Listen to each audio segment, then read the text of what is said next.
rubrikasının ikinci bölümü. Ruşen Aman başladı. Nazir Habibov. Dile cana cana hoppa hoppa. Maral Durdayeva. Karavul yarım gilli yar gilli.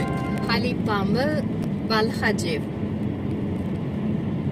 Bulutların arasından, kirpiklerin arasından. Şatlık Nuriyev. Cana cana, oh cana cana. Kuşat Gurdova. Şek şek şek şek ki, benden başka yarım ki. Karem.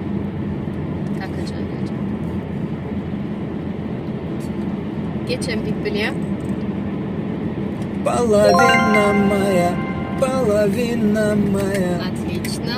Şimdi pelvanı bak. Şimdi pelvanı bak. Gel yarışalım.